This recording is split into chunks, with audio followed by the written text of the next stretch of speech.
nome é Dmitry Souza, sou faixa preta de Jiu-Jitsu há quase 12 anos.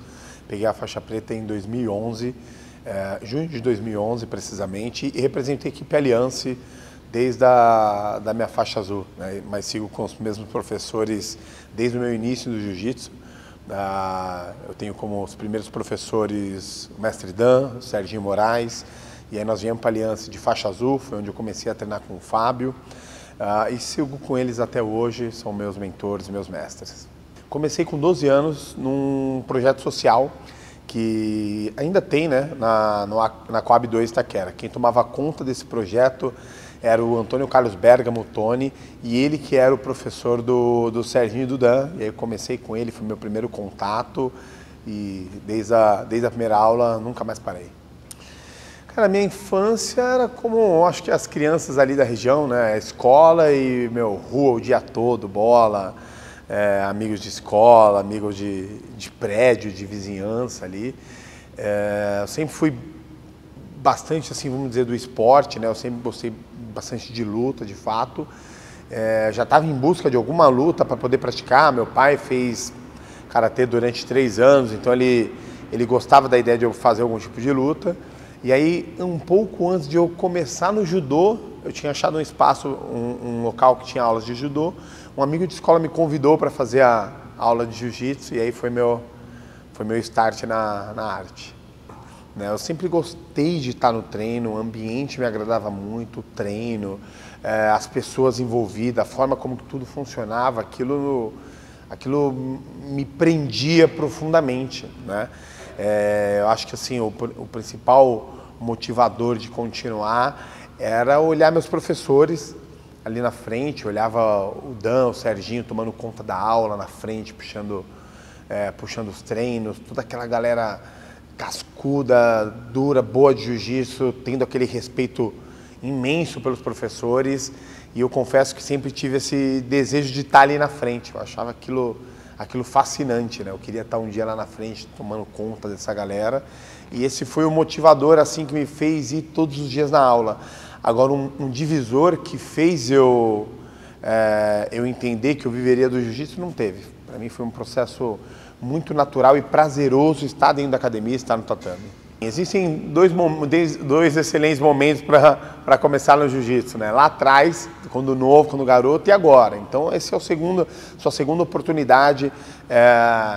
Começa no jiu-jitsu, dê tempo para você absorver, para você incorporar a filosofia do jiu-jitsu.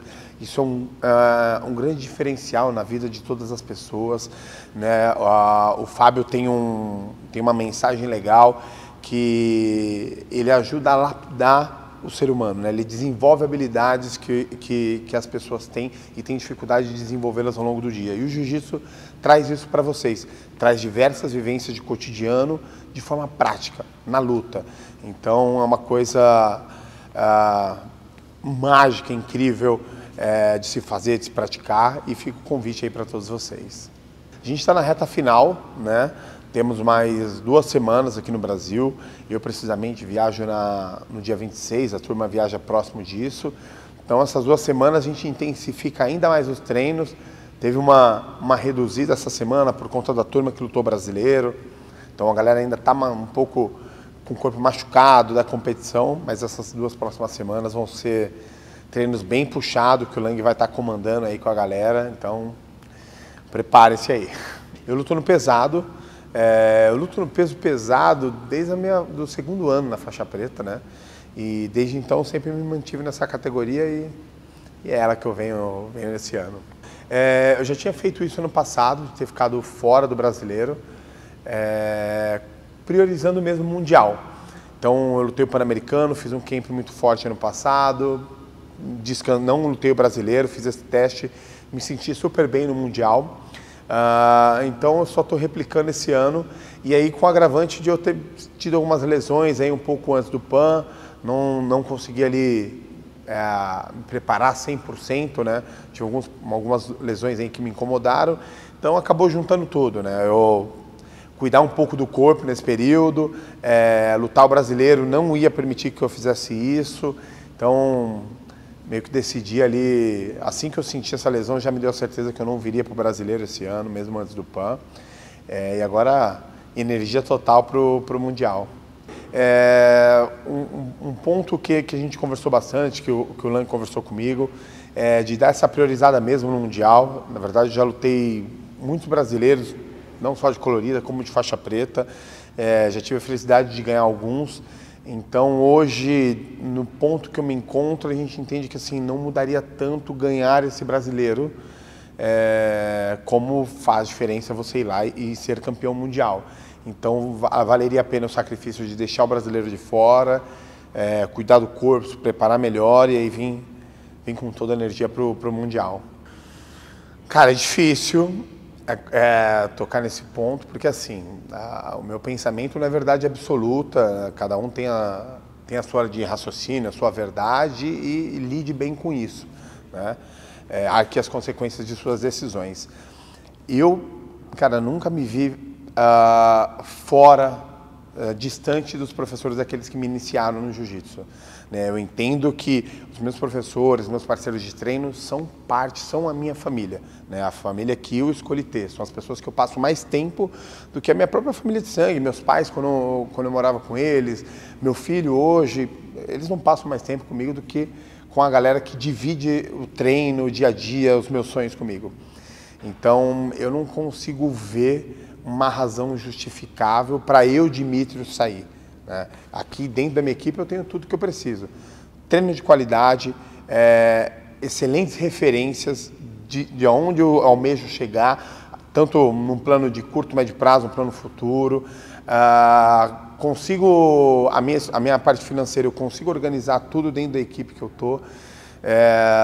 Dou aula desde a minha faixa azul, então eu não sei se eu saberia lidar com a ideia de apenas treinar e ir para casa, sabe? Eu não sei como eu me sentiria, eu acho que isso não me faria bem. Eu gosto de estar com meus alunos, de ensinar, de aprender com eles, de ter essa interação. Então, para mim, esse modelo que hoje está se falando bastante não funciona na linha de vida do Dimitrios. Mas, novamente, escolha de cada um e que vocês se sintam bem com a escolha que vocês fizerem ao longo do caminho. Cara, o Dimitrios Souza é o Dimitrios dentro do tatame o tempo todo, porque, na verdade, eu comecei com 12 anos de idade, eu comecei muito pequeno. Desde o meu primeiro contato com o jiu-jitsu, eu sempre estive na academia o tempo todo, né? Então, se eu não estava na escola no período da manhã, era no tatame, era na academia que eu estava, né? No jiu-jitsu, no tatame eu tive as minhas maiores alegrias, foi onde eu chorei as minhas maiores tristezas com os meus professores e meus amigos. São com essas pessoas que eu divido os meus sonhos, a felicidade de ter conquistado algum deles. Então, é difícil fazer essa separação do extra tatame, né? Hoje eu vivo um momento, hoje eu estou com 34 anos, né? Eu já visualizo um futuro término das competições, né? E aí me concentrar mais na aula, nas academias, né? Na associação da aliança, e eu confesso que isso é uma coisa que me corrói bastante ainda, né? Não sei como eu irei lidar com esse processo, né? Com essa troca que eu vou fazer num futuro próximo. Mas eu não sei se eu consigo fazer essa separação, cara. Acho que eu sou o jiu-jitsu, né? Eu penso jiu-jitsu o tempo todo, nas ações que eu tomo, nas coisas que eu faço no dia a dia.